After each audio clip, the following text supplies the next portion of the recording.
Dale Maloney. I'm with Honda of America Manufacturing in East Liberty, Ohio. We make cars, and we make 4 different models at our facility. So the Honda CR-V, the Acura RDX, the Acura MDX, and then another model I can't tell you about, but it's coming up. But the point with that is we're in a very high change environment. So we're good at change. We're very good at change for a variety of reasons. Number one is the market expects our product to constantly change. So we have to constantly change what we do in our environment. The technologies within our cars constantly change. The technologies that we use to assemble and to manufacture constantly change. And then periodically we change our methods of how we manufacture cars. So add that into it. We never get to have an environment that's static that we get to get comfortable with. So you'd think, well, why are we good at this type of change? Well, number one, we know we don't have any choice. It's not a matter of gaining buy-in from people. Everybody in a Honda manufacturing environment is 100% aware. You don't even get to debate whether or not you're going to change. It's part of our culture. So as Paula brought up, that's one of the most important things. You have to have that buy-in. And we also have a very clear and established goal. We have a system. We've been through this type of change before. It's something we've done before. Each time it's a little different, but we grasp the concept. We know we're going to get through it. And we know we have to do it to survive. We've watched our competitors fail. We've watched companies go out of business. We've watched massive parts of the auto industry lose their jobs. We don't have any choice but to do it. So, but digitization, this is a different type of change. And I don't believe that the methods of what we've done in the past really apply to this type of change. I think that other industries have been through this type of change. Societies have been through this type of change. So we need to learn from those types of things because this type of change is different. And I assume everybody here has already kind of wrapped their mind around why they believe they need to be doing digital change. That's why we're here. So I'm not going to really try and get into that. I'll just move beyond that.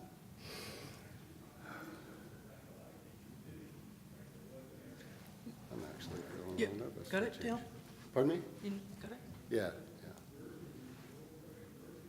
Take your finger off the front. Okay. So what we've got here is a slide that I used to try to explain to management at Honda why we need to do digital change and what our business drivers are. So I believe that we can do digital change profitably when we focus our activities on reliability. So we're not just talking about IoT devices. We've got a tremendous amount of data in our existing stuff. And that stuff tells us the health and the condition of our assets and the quality of what we're producing. So the idea is then connecting that in order to get that constant awareness, that data to enable predictive analytics, to be able to react quickly to types of change.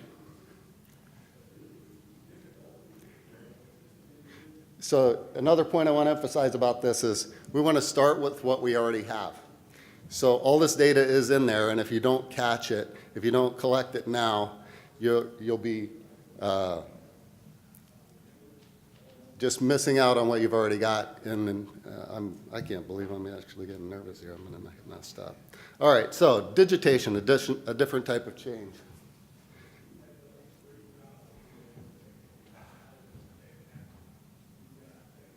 So we want to present that we've got a path that's not clear here. We don't know where we're going with this type of change.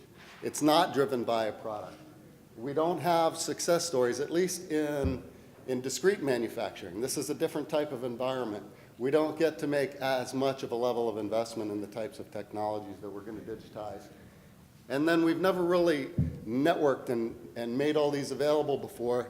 The people in these environments, they don't really understand the type of cybersecurity issues that they're going to deal with. They don't really understand the networking technologies that they need to understand in order to do this well. Yeah. Excuse me, Dale, would you prefer a lavalier as opposed to that? Would you be more comfortable? A lavalier? Yeah. Oh, that would be better, yeah. You have for now? Excuse us, technical glitch here. Yeah. Yeah, I don't see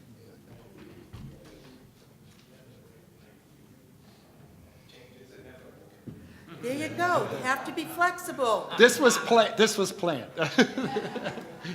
Oh, by the way, we're going to play a little game here.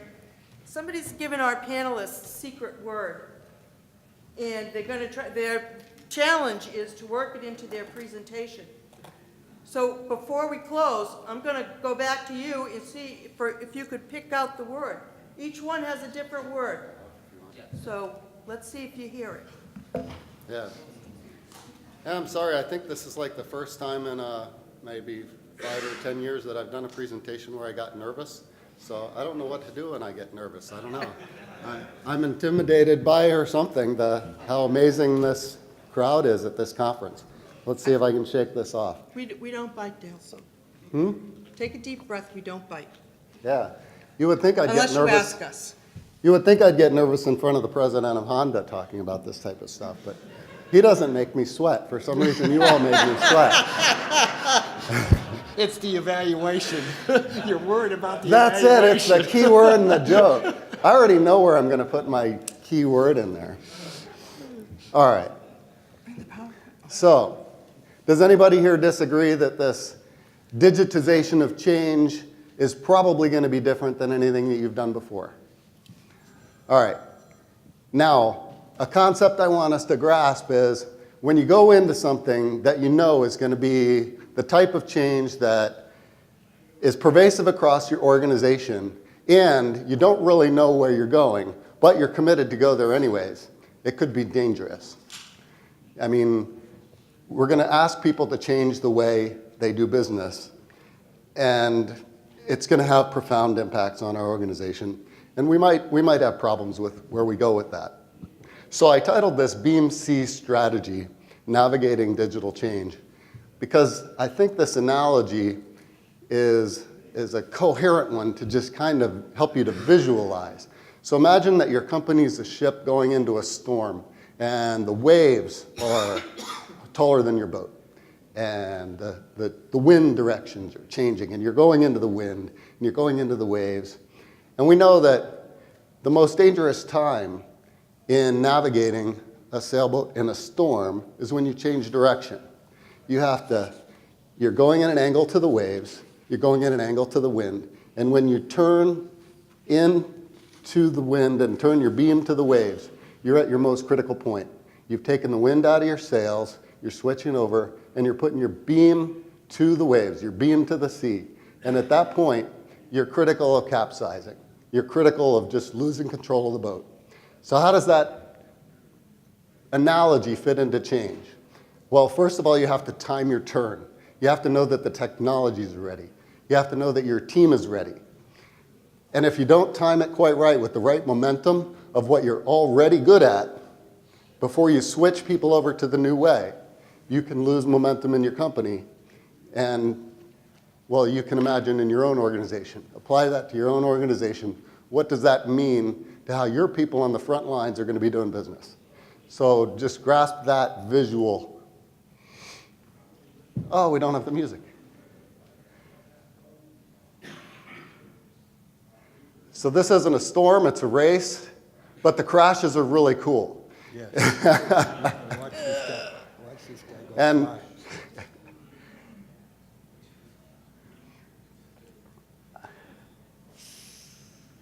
Not cool for that guy. Here's the one I like. Whoa! okay, so when we're going steady, or changes that we've done over and over and over and over again, we know how to deal with that. But when we take on a type of change that's different than what we deal with before, we can find ourselves in a precarious situation. So we need to plan for that kind of thing.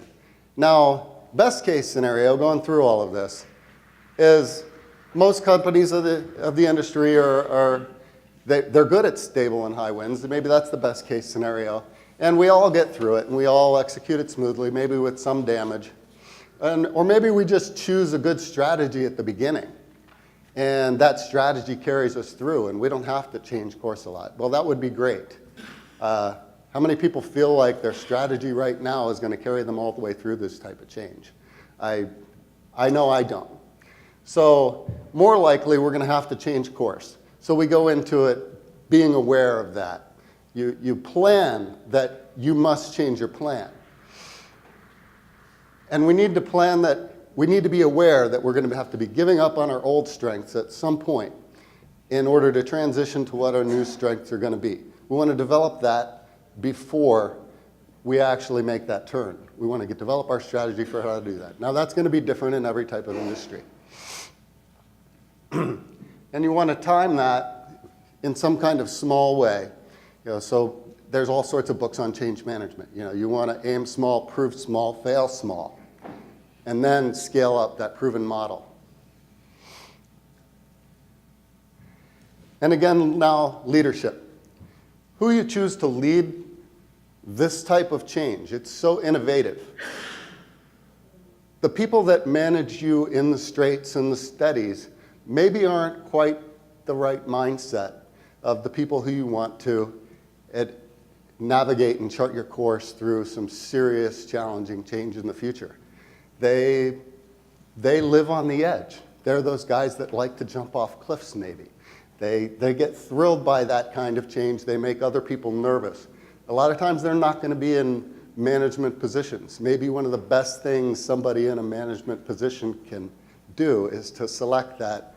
The reason I have that rogue hat there, select that rogue guy that you trust, who has your best interest in mind, that you can have him chart that course. He might scare you, but you know that he is somebody you've been able to count on because he's saved you before.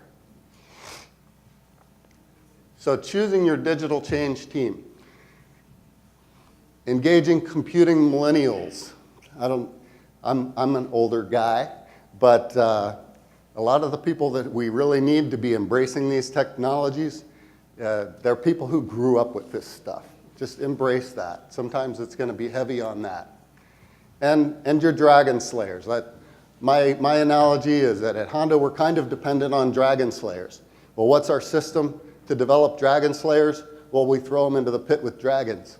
And whoever survives is a dragon slayer. And we come to know those people, and we depend on them. Because they're going to deal with whatever comes at them. And they're going to come up with some way, maybe some very non-traditional outside-the-box way that makes people nervous, but they're going to come out a way to make it. And you want the people that do this to navigate your frontline strategy of what you're doing with your data on the plant floor, to understand the guts of your business. I tell people, what do you want to target? Target your pain points. Go to the people who are on the front lines, who are dealing with struggles. Find their pain points. How are you going to alleviate their pain? There's nothing that gets more buy-in from people on the front lines than when you're going to solve their problem for them. And when they get, then they're going to be on board and they're going to try and help you. Then there's also just the fact that people on the front lines, they don't get this stuff. They don't know how to speak to a data scientist.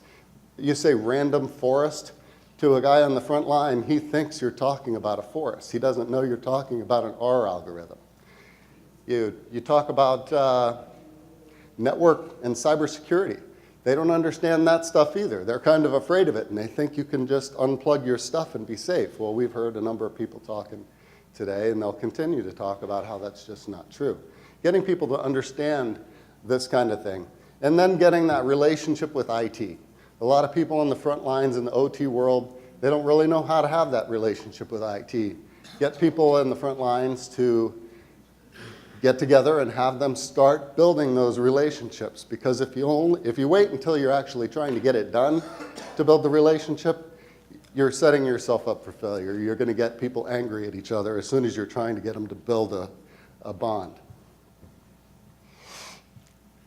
So you must orchestrate a culture change in order to leverage a technology change. So the technology is converging. The organizations are not necessarily converging. I say I'm not promoting intermarriage between IT and OT. I'm promoting that we have to learn how to work together tighter than we ever had before, because these kinds of technologies, like web servers, are being built into my valve manifolds. I mean, we have to understand those technologies, and we have to understand that there's a culture clash. And we need our OT teams to start to develop some of that kind of mindset, to value things like version control, and that are long established in the IT world, but that a lot of people in the OT world aren't so familiar with, that have those kind of automated systems available to them. And last but not least, when you come up with your ideas, don't let your great ideas get turned into Kopi Luwak coffee. So organizations are fabulous at somehow taking something that you could do fast and efficiently and turning it into a slow, tortured process, and then somehow thinking that it's worth more because of that, even though you've pretty much ruined the flavor. And they'll tell you that it's better because of that, but it's really not. So that's all I got for you today. Thank you.